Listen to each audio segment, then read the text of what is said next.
Another year gone. Another year of criticism, praises, negativity, and optimism. And it got me thinking about the time when I was just a little baby. And now, a professional, arriving in Europe and playing my heart out every game. But here we go. It's the month of December, and we can't let our guard down.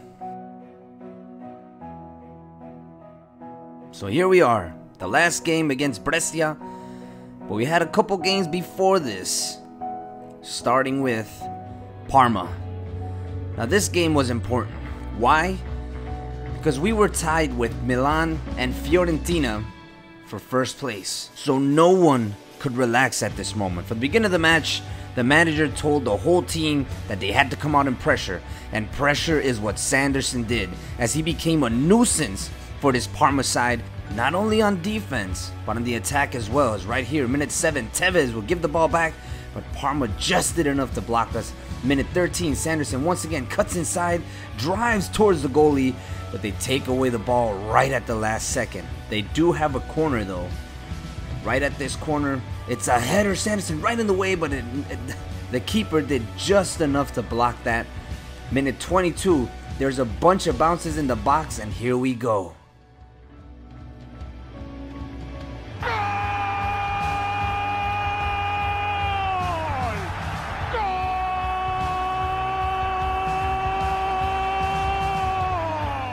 And why is this goal so important? Well, because Sanderson has been getting criticized for not scoring that many goals, and Juventus paid a lot for him. So that's Sanderson's New Year's resolution. From the month of December on, he wants to start scoring some goals. That's what he wants to do.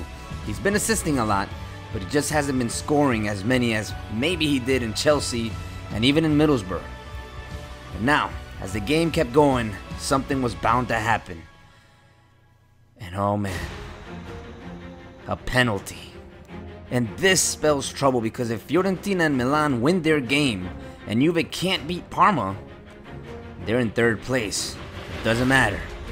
It's a bad penalty right to the middle, so we go into the half 1-0, winning against this Parma side that's come out to play. They've come out to play.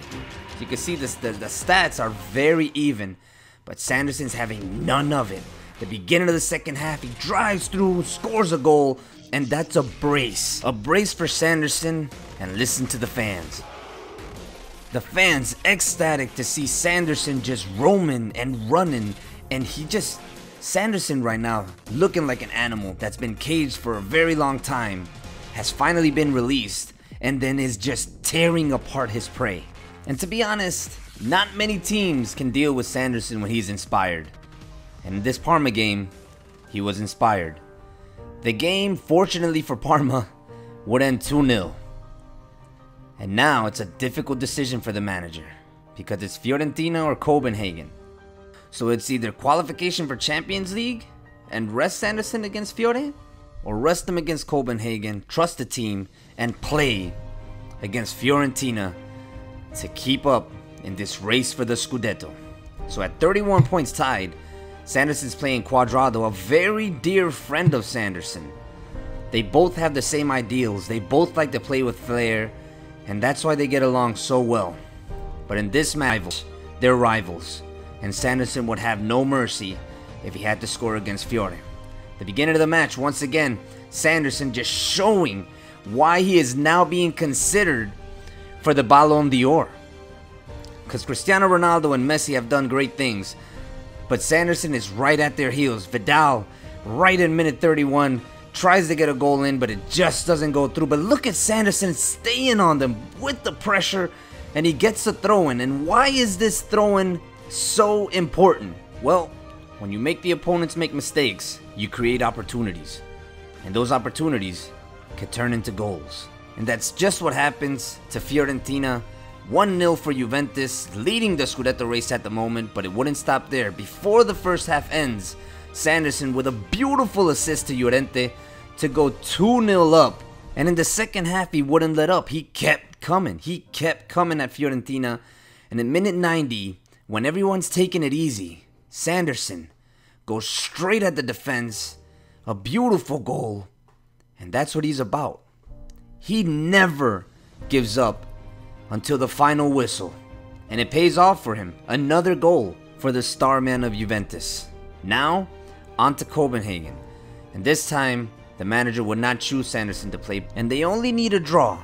A draw and they advance. And thankfully, Juve coped without him. 2-0 against Copenhagen. The next match will be against Udinese, but nothing happens there. And we're here. Last game of December. Can Juve keep up this run? Now, last time they had a draw against Udinese, but they dominated the game. If you saw the stats, you saw them dominating. And from the beginning of this match, Sanderson and Vidal were very, very, very much inspired. As you can see, both of them driving forward, both of them just creating chances right there. Sanderson got fouled, and it's a chance for Tevez, who's been scoring great free kicks, but right there he doesn't get it. And now, minute 39, Llorente with a pass to Vidal, and he's gonna finish beautifully near post goal. Sanderson right in the center of it. They celebrate, knowing that if this result holds up, they'll be top of the Serie A and qualifying to the next round of the Champions League to end the year. Now, minute 54, Sanderson still, he hasn't had enough. He wants to dominate every game that he plays down. He's making all of his teammates play with him. Right here, he gives a great pass to Vidal, but he can't finish. And now Brescia's starting to wake up. They really want to do something, but it's just not enough. Juve was too much for them. Even though they don't get another goal, they end with a victory. Now, this is the end of the episode, and I just want to tell the viewers something. On behalf of Sanderson and me, we want you guys to have the best 2015 possible. Thank you guys, because this is not a big channel, but your support really makes me feel like one. Thank you very much for watching. It's been your boy Full Metal Zoe, and I'm out of here. Happy New Year, guys. Peace.